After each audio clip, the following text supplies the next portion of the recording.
This week on Heroes Made in the USA. For most Americans, winning an Olympic gold medal would be the victory of a lifetime.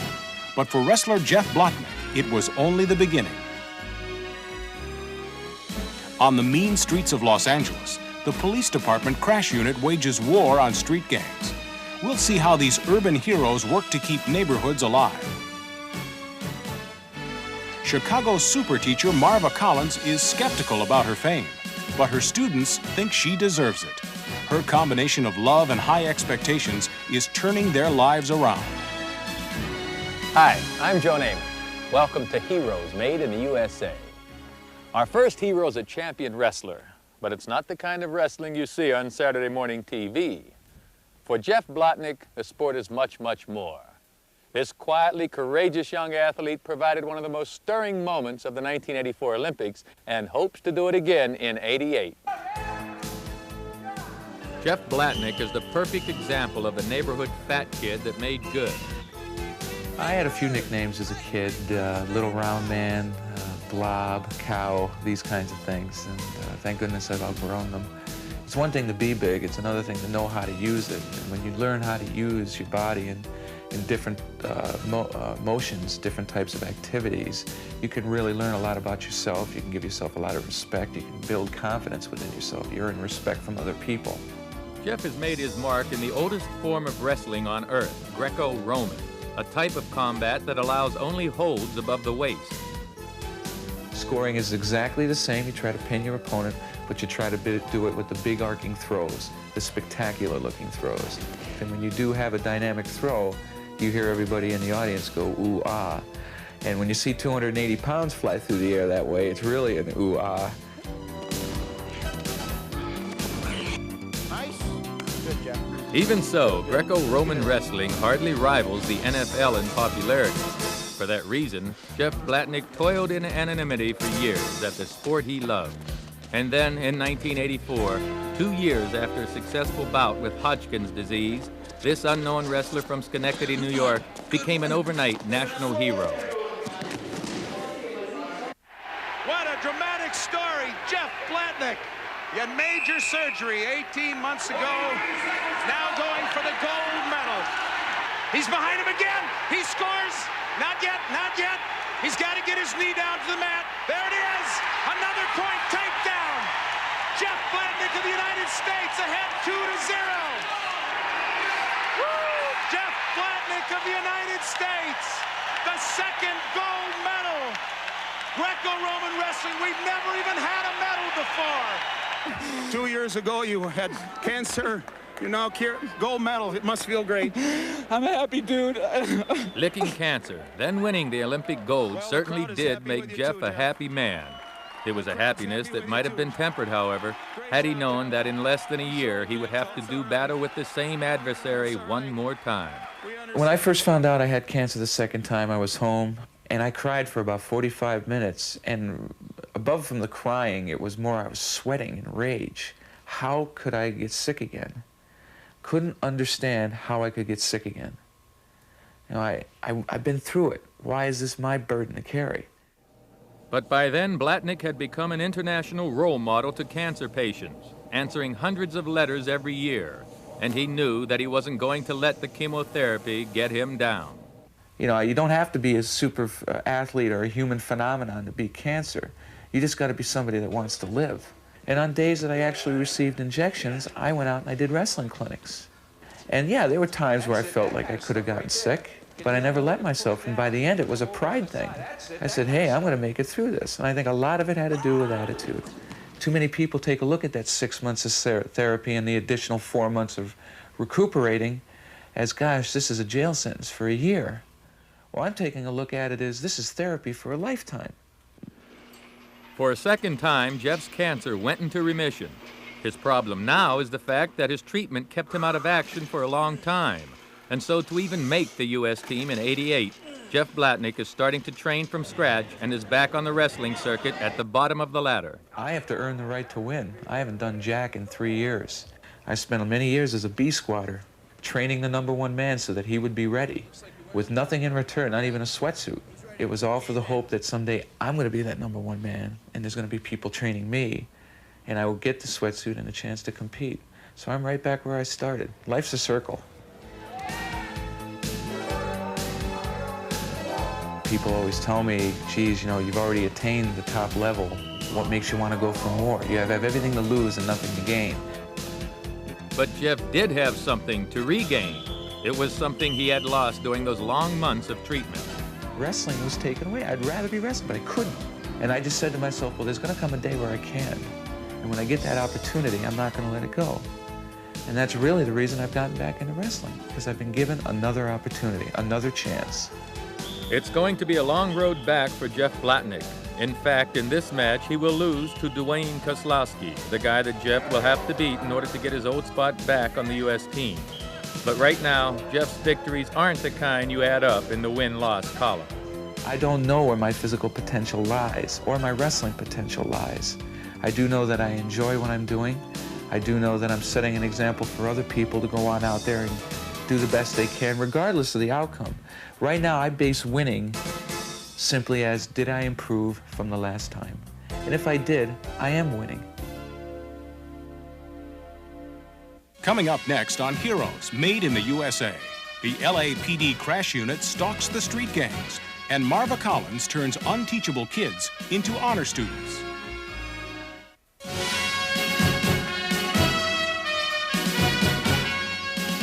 In a way, all police officers are heroes.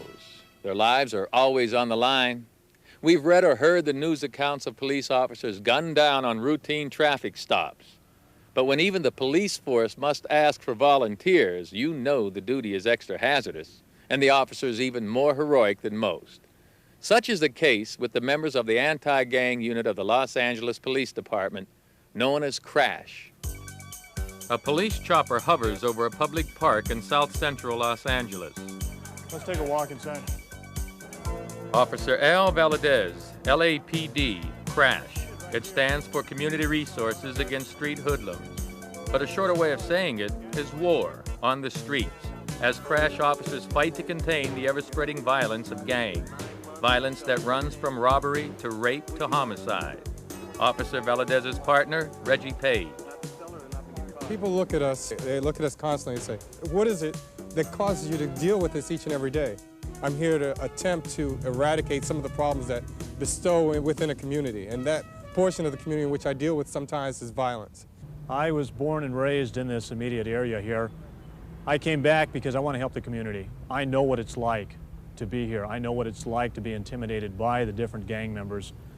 A gang killing of a rival gang member has sent CRASH officers on an area sweep in search of the suspects, shaking down all gang members, or gang bangers as they're called, on the streets. I just got out of jail yesterday. For what? Dope. Selling? No, I smoked dope. That's what you were doing here earlier. I can smell it all over you. His lifestyle is get what I can get now, as quick as I can get it, and let me live for right now. And if I need to die for this neighborhood, I'll die for the neighborhood. How old were you when you started? 7. How old are you now? 19. So for the last 12 years you've been banging? No, give me a break. Since 7? Since 75. Gangs terrorize these communities. They talk about terrorism overseas. Well, we're inundated with terrorism right here in South Central LA. And it's based because of the fear of what juveniles have done and what they are doing to people in the communities. CRASH officer Rick Record works plainclothes in South Central LA. We were taking this place over here on 73rd Street where 7-4 Hoover Crips just completely destroyed at least 3 houses with gang graffiti inside and out. Through intimidation and violence, gangs will take over entire neighborhoods, pressuring citizens to live at night behind locked doors or leave. 9 O's and 5 Deuce, 8 Trays. Were those the name of different gangs? Yeah. Okay, guys, I'm gonna go in and check this out. And then, In Los Angeles last year, more than 5,000 violent crimes were committed by gang members. 325 of those homicides. Almost a murder each day of the year done by kids between the ages of 12 to 26. As you can see, a lot of this writing on the walls have a great deal of significance. For example, this police crossed out, and K means they're police killers or they're gonna do a policeman. If they're gonna go do a policeman, then they really don't care who they're gonna do. Just go out and kill someone else. A drive-by is when a gang member goes to a location generally looking for a rival gang member to shoot. More often than not, is they're shooting the innocent victims, innocent people that are just out near their home instead of hitting their target. Officers Valadez and Page follow up on a family whose home was fired into and whose sleeping child nearly hit when gang members shot at one another on the street outside. As it came by, boom, boom, and it went into our house instead of hitting the car. 2 shots? Yeah. Why don't we go in and why don't you show me exactly where the bullet hit and where it came from, where it is that we're talking about. Okay, it's right here. The shot entered from over in the wall, came to the adjacent wall. The second shot broke the window. What the police officer said when we gave our original report, if that ricochet had been going in the same direction, it would have hit him, because it was exactly on the same level. And that's what scares us. Put your hands on your head. Leave it alone. Shooting somebody, put your hands on your head. Did you hear what I said? Put your hands on top of your head. Step over there with everything. Valadez and Page must cope daily with the frustrations of seeing young kids ruining their lives. Today, they apprehend 4 gang members planning a murder. Be quiet. You're going to stand here, you're going to be quiet until we're done, you understand? Do you understand? Hey, the reason why we stopped those 4 young juveniles was, in fact, they're known gang members. And they were also talking about going off and shooting someone. Most of the kids that emulate in terms of gang activity or gang membership usually dress in terms of certain particular types of clothing. They also had a type of keychain which exhibits that they're from a known type of gang organization. I just spoke with 2 of the juveniles, and one had been arrested for the selling of cocaine. He was only 13 years of age. He had done 9 months in camp. And the other young juvenile, he had been arrested for robbery. And we constantly see homicides, we constantly see kids that have gone astray. Why do we deal with this kind of lifestyle? And to that I say that in the end, hopefully our end result is at least to get 1 kid off the street. The day that I put on this uniform, the day that my partner puts on this uniform, and we have gotten used to seeing people killing each other or people selling dope on the street, is the day that I take off this uniform for good. Coming up next on Heroes Made in the USA, Chicago super teacher Marva Collins and hometown heroes Ann Medlock and John Graham.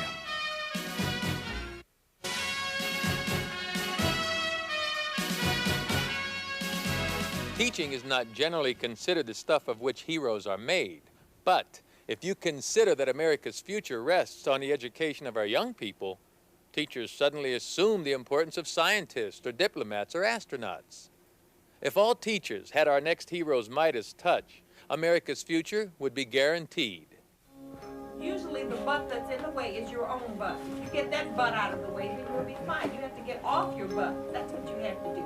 I would, but I live in the ghetto. I would, but I'm poor. That's a great thing about America. That's a great thing about being, the human beings are the only people that can dream. Animals can't dream. Animals can't aspire.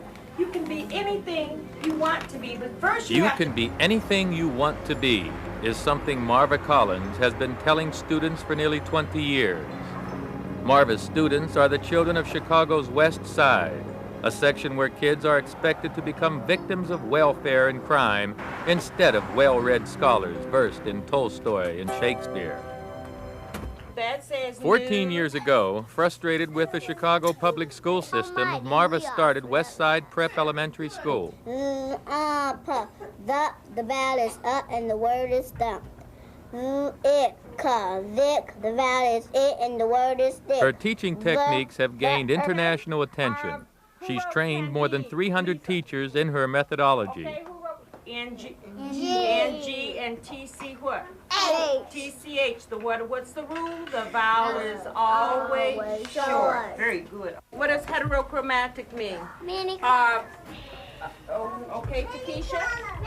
Heterochromatic means many colors. Heterochromatic means many colors. At the height of her career, Marva turned down the position of the U.S. Secretary of Education.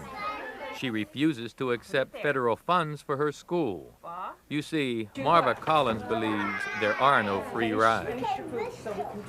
Parents in here complain. If you would take federal funds, we wouldn't have to pay tuition. They are constantly angry with me.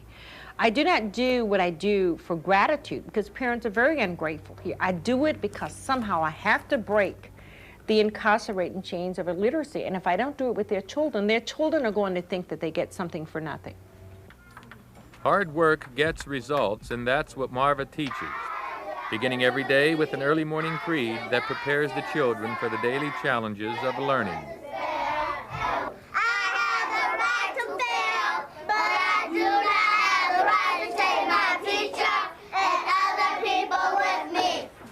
Where did I get that is the question from? From Hamlet. Very good. From Hamlet's soliloquy. To be or not to be? That is the question. To be literate or not to be literate? To survive or not to survive? To succeed or not to succeed? To succeed or to fail? To do it for myself or to wait for somebody else to do it for me? That is the what? Question. That is a question. The first lesson I try to teach children here, Dostoevsky, Nietzsche, or Shakespeare, Emerson, Tolstoy, all of those are great. Eliot and Longfellow, but I think it's also important for them to realize that the one power they have is to make their lives what they'd like them to be. She always said that she wouldn't let me fail, and there's no such word as I can't. And now it seems, I don't know how, but I have never said I can't for a very long time. And I look for lots of things, and like in Ruthie DeBonet, to have achieved grade-wise is fine, but I'm looking at the total person. I'm always proud to say that's my student. Not because she's an A student, but just her perspective on life. Watching the staff of teachers at Westside Prep, you begin to see things that are uncommon in most classrooms. No desks for the teacher. The Collins method feels teachers hide behind desks. No recess periods for the teachers or the children. Only lunch, and always lots of love and praise for the students.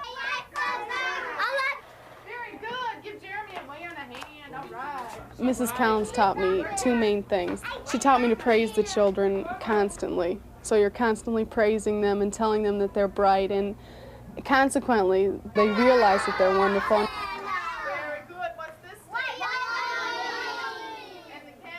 And then the other thing that she taught me was to always expect 200% instead of just 100.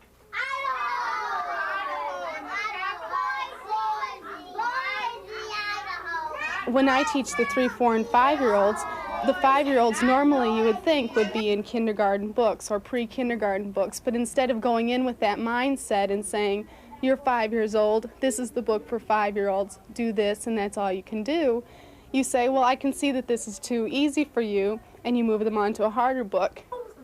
Virgil, very good. Who wrote Lyrics of Lowly Life? Oh, Lawrence Dunbar. Come on, whole name. Children, today we can't spell states because we abbreviate. I-L-L-E-L, M-A-S-S, Mass, and nobody can spell Massachusetts. Stop abbreviating. J-N, Jan, F-E-B, Feb, and we can't spell February. We use Velcro and we can't tie shoes. We push a button and we can't tell time. If this were my last day on earth, and I often ask the children this question, would you want the headlines to say, billionaire died and left 80 billion? I want to know that men and women, boys and girls will walk through life and say, you know, there was a woman named Marva Collins, and it made a difference in my life. Ann Medlock and John Graham of Langley, Washington are the founders of the Giraffe Project, an organization they created to honor people who take personal risks, or as the name suggests, stick their neck out for the common good. I have an inherent belief that inside everybody there's a giraffe waiting to get out. Ann and John hope that by recognizing the people who stick their neck out, they will inspire other citizens to improve their own communities. Here, on behalf of the Giraffe Project, our commendation and our thanks for sticking your neck out for the cause of peace. We can't keep relying on men on white horses and Santa Claus and all of these mythical beasts who are going to save the world for us. It really is up to us. For taking the time to recognize the good deeds of others, Ann Medlock and John Graham are this week's hometown heroes.